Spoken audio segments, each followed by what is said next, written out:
बिना कैसे जाए, है ना। थोड़ा जल्दी से हम देखेंगे तो लघु वर्ण को हम समझने का प्रयास करेंगे।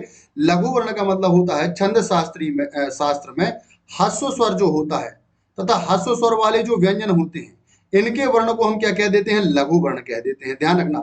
और लघु के लिए प्रयुक्त जो चिन्ह है वो एक पाई रेखा कुछ इस प्रकार से रहती है। क्लियर है, ये ध्यान रखिएगा। दूसरी तरफ लघु वर्ण के अंतर्गत क्या क्या शामिल किया जाएगा और क्या क्या नहीं, तो ये विशेष तौर पर आप ध्यान रखना। तो ये चारों तो आपको मालूम है पहले से ही, छोटा आ, छोटी ई, छोटा ऊ और ऋ, ये शामिल किए जाएंगे, है ना। इनके उदाहरण, इसको उदाहरण में ऐसे देखो, क, की, कु, क्री, ये इसी के उदाहरण है, ठीक है। तो ये लघु वर्ण के अंतर्गत शामिल होंगे। और ध्यान रखना जो मोस्ट इंपोर्टेंट पॉइंट, ये चंद्र बिंदु वाले जो वर्ण आएंगे, अम और हम, इस प्रकार से, जैसे अंशुवन या हंसी, ये लघु वर्ण के अंतर्गत शामिल होंगे। काय के अंतर्गत शामिल होंगे, लघु वर्ण।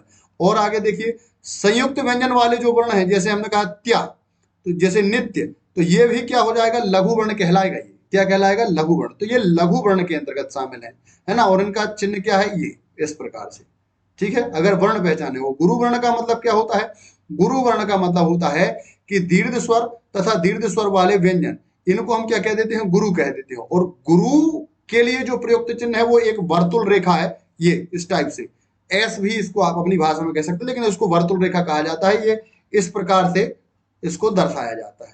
और गुरुण वर्ण के अंतर्गत क्या शामिल किए जाते हैं, ध्यान रखना, बड़ा आ, बड़ी ई, बड़ा ऊ, ए, आई, ओ, औ, है ना। इनके उदाहरण क्या हो जाएंगे, जैसे का में आ की मात्रा, का में ई की मात्रा, का में बड़ू की मात्रा, का में ए की मात्रा, का में आई की मात्रा, का में ऊ की मात्रा और का में औ की मात्रा, ये गुरु वर्ण के अंतर्गत आएंगे। ये क्या कहलाएंगे, गुरु वर्ण। तो ध्यान रखना, गुरु वर्ण की मात्राएं दो होती है, वर्ण एक ही काउंट होगा लेकिन मात्राएं दो काउंट होगी, ये ध्यान रहेगा। और क्या इसमें ध्यान देना है, ये जो अलग से आपको नहीं पता होता है कि अनुस्वार और विसर्ग, अनुस्वार और विसर्ग वाले वर्ण भी क्या होंगे, गुरु वर्ण होंगे। जैसे ये इम, बिम, तह, धह, जैसे इंदु, बिंदु, अतः, वजन पड़ता है क्योंकि बोलने में, अधह, तो ये क्या कहलाएंगे, ये गुरु वर्ण कहलाएंगे। इम, बिम, तह, ध, अनुस्वार और विसर्ग वाले।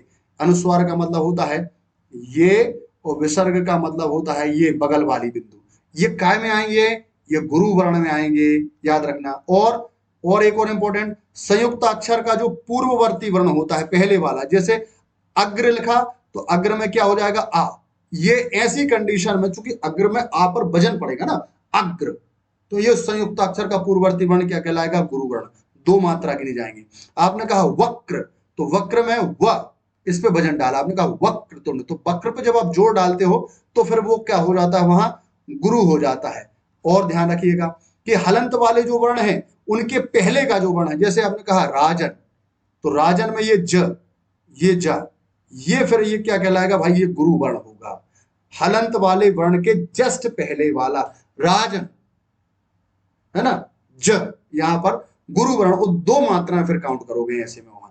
तो यही गलतियां होती हैं जो हमसे परीक्षा में दिक्कत होती है, तो ये भी ध्यान रखिएगा। एक और नई चीज आपको सीखने को यहाँ पर मिली कि नहीं मिली, है ना। तो सब इंस्पेक्टर जैसे एग्जाम होते हैं या जहाँ हिंदी अच्छी पूछी जाती है, वहां ये चीजें मायने रखती हैं, है ना। तो इन बातों को बड़े अच्छे से ध्यान रखिएगा।